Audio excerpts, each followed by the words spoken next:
All right, guys, we're getting right back into this, talking about Jimmy Dunne and his resignation from the PGA Board here. Um, I do have, for the visual listeners or visual viewers, you have Jimmy Dunne on the screen right here.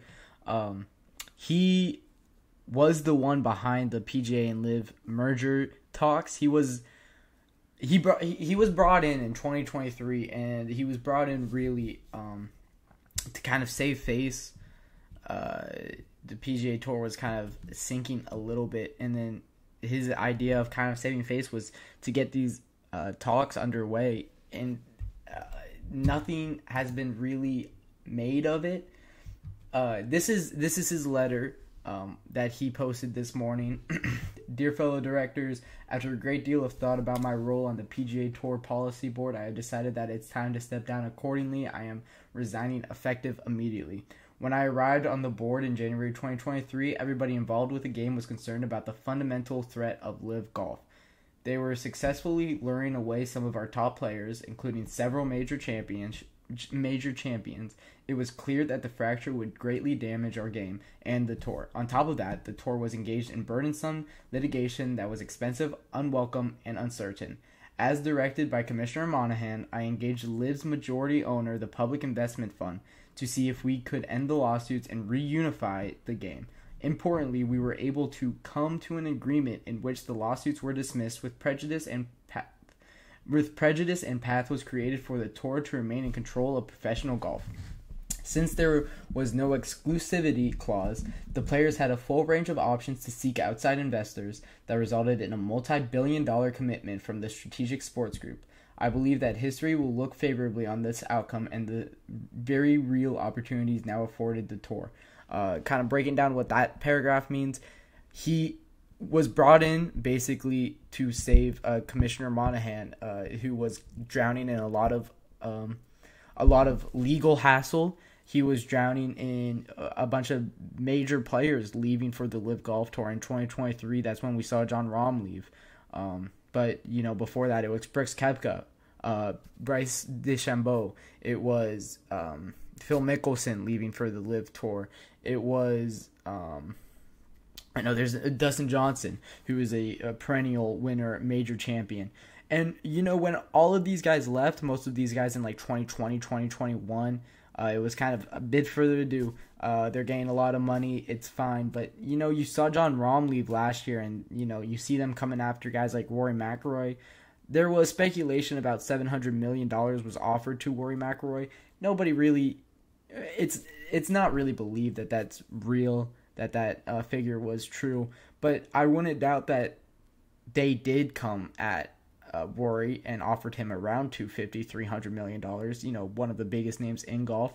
And of course, probably guys like Scotty Scheffler got offered.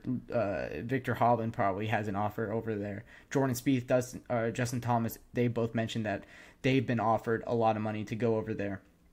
But these are huge names, and if you lose the biggest names on your tour, you're not going to be anything, and you're going to be you're just going to continue to live in their shadow and eventually fold. So Commissioner Monahan, he brought in Jimmy Dunne to kind of see what we could do, see if we could work on an agreement, see if we could work on getting these lawsuits out. And he did a good job here, and he was able to work with the Live Golf Tour, kind of make an agreement, and a lot of it was kind of thrown back in his face. His second paragraph reads, "As you are aware, I have not been asked to take part in negotiations with the PIF since June 2023.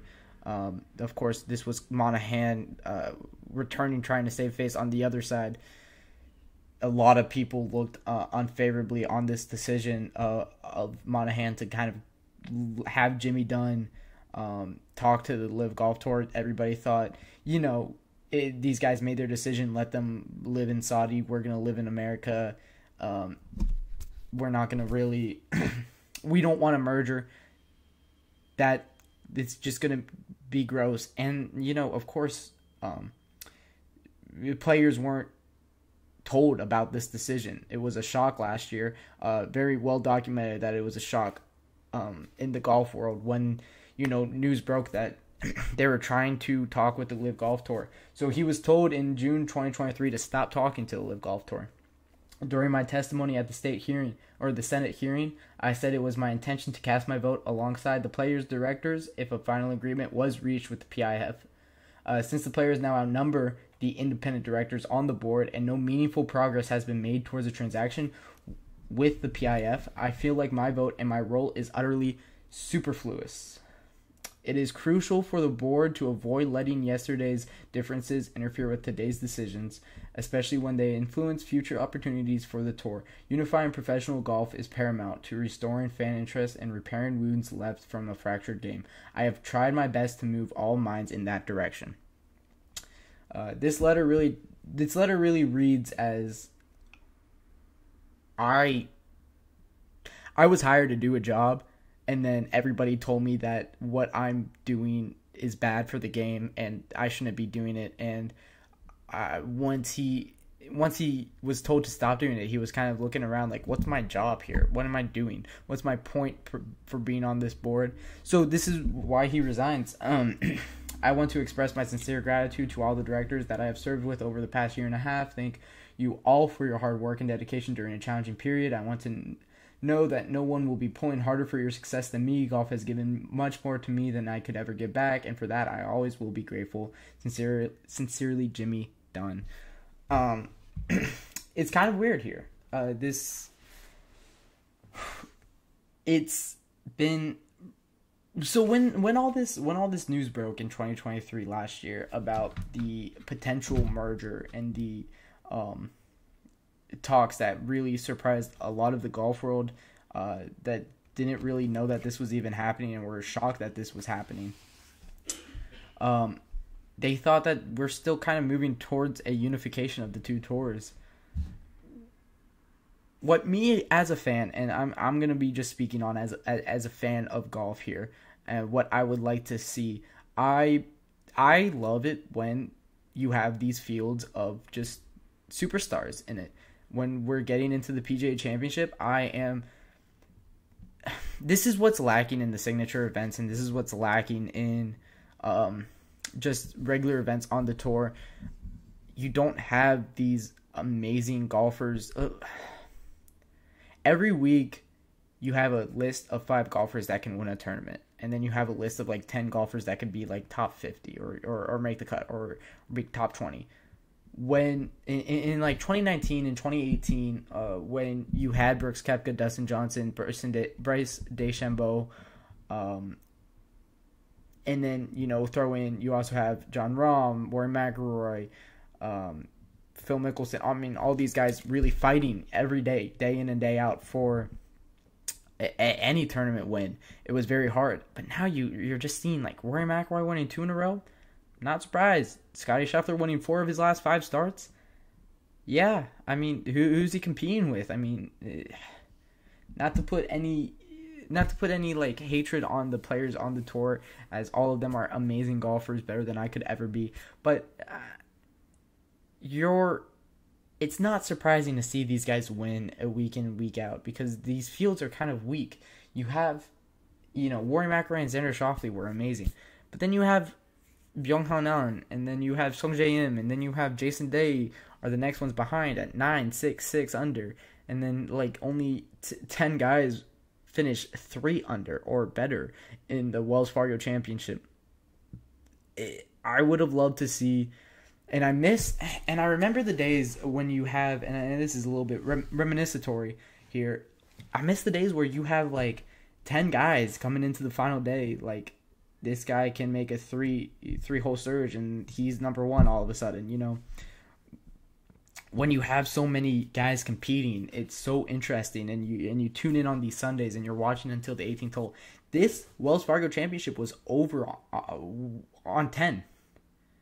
You knew Rory McIlroy was winning on 10 and onwards. And before the day even started, maybe even before the turn on day 3 on Saturday, maybe before that 10th hole on Saturday, you saw it was only 2 players that could win this tournament.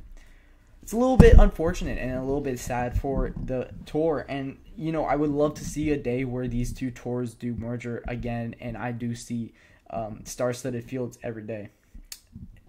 What that will look like is going to be impossible to know. And, it was the outcry of guys last year that got offered hundreds of $1 million and turned it down. That's why the merger didn't happen, and it makes sense. I mean, if you're a guy on the PGA Tour and you got offered $150 million to go play for the Live Golf Tour, and you said no because of a bunch of reasons why people didn't want to go, but let's go. You're trying to defend the tour, kind of like Rory McIlroy did. Defend the prestige of it. You feel like they owe you a lot. I mean, $150 million is life-changing money. It's generationally changing money. $150 million could feed your great-grandkids, right? And you're turning that down because you're playing on a tour that you love, because you're playing for something you really care about. And you don't get anything back for it besides thank you, and then emerge that you see those guys that took those deals are still able to play on the tour.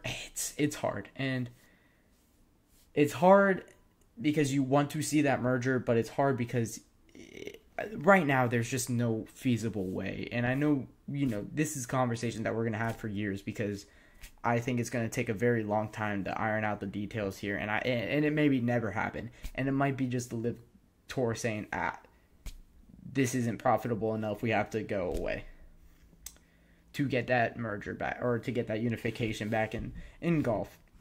So it's difficult.